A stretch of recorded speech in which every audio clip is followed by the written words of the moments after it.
Dans cette avant-dernière section, nous étudions les rhomboïdes et parmi eux, les losanges et finalement les carrés.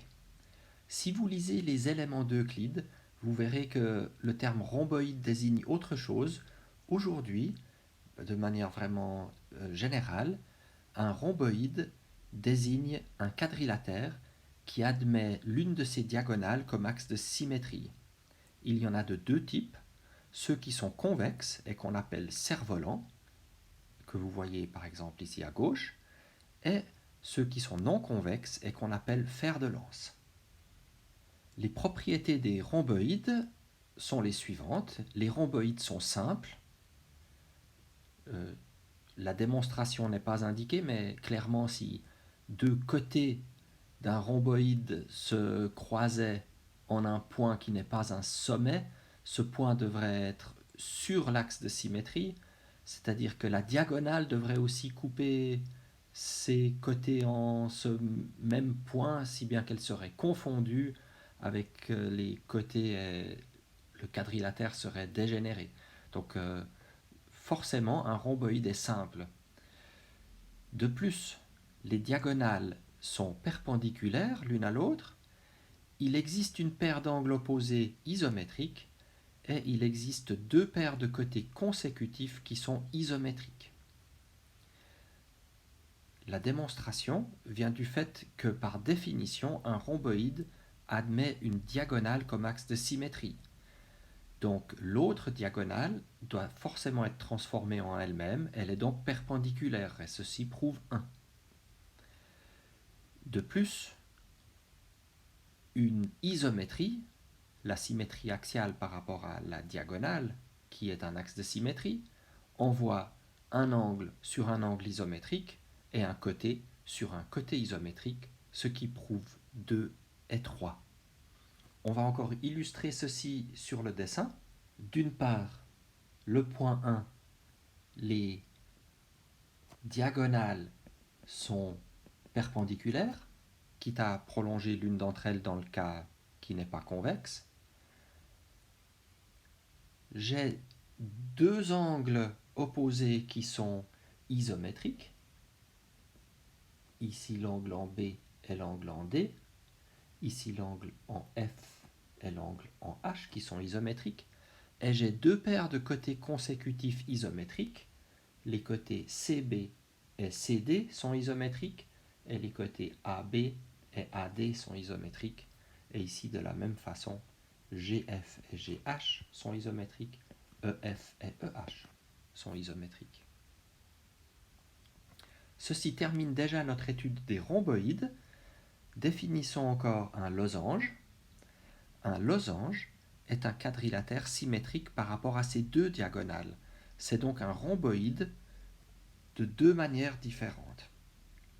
Je vous propose de dessiner à la page 34 un joli losange en profitant du quadrillage que j'ai préparé pour vous. Et ce qu'on apprend de la proposition précédente, c'est qu'il a non seulement deux paires de côtés consécutifs isométriques 2 à 2, mais il a quatre côtés isométriques, et il n'a pas seulement deux angles opposés isométriques, mais il a deux paires d'angles opposés isométriques, et les diagonales sont toujours perpendiculaires. On a que AD a la même longueur que DC, qui a la même longueur que CB, qui a la même longueur que BA. Et alpha est isométrique à gamma, bêta est isométrique à delta.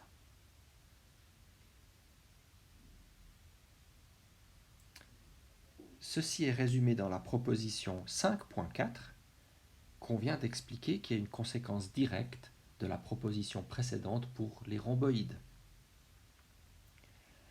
Et pour terminer, un carré, par définition, c'est un losange rectangle. Encore une fois, vous pouvez profiter du quadrillage pour dessiner un carré, et on fait pour terminer les remarques suivantes. Un carré étant un losange rectangle, il est un rectangle, il a donc deux paires de côtés parallèle 2 à 2. Donc, un carré est un parallélogramme.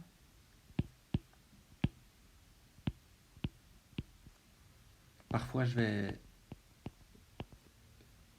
abréger parallélogramme avec ce petit dessin de deux paires de côtés parallèles. Il a un angle droit parce que c'est un rectangle, et donc il en a 4, comme on l'a démontré dans le film sur les rectangles.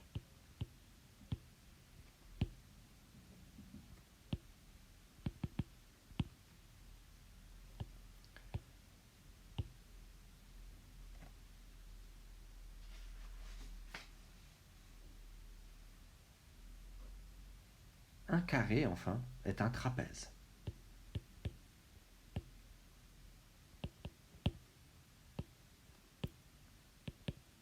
De deux manières. Difficile de dire quelles sont les bases, puisque toutes sont isométriques et parallèles 2 à 2. Ceci termine l'étude des quadrilatères. On termine avec celui qui a le plus de propriétés de symétrie, la médiatrice de AB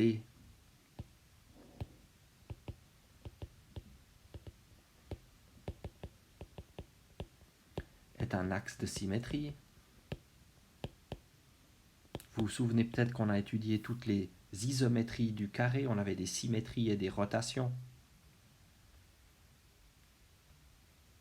etc. Ceci termine notre étude des carrés et aussi des quadrilatères. Dans le dernier film d'aujourd'hui, on parlera encore de certains polygones réguliers.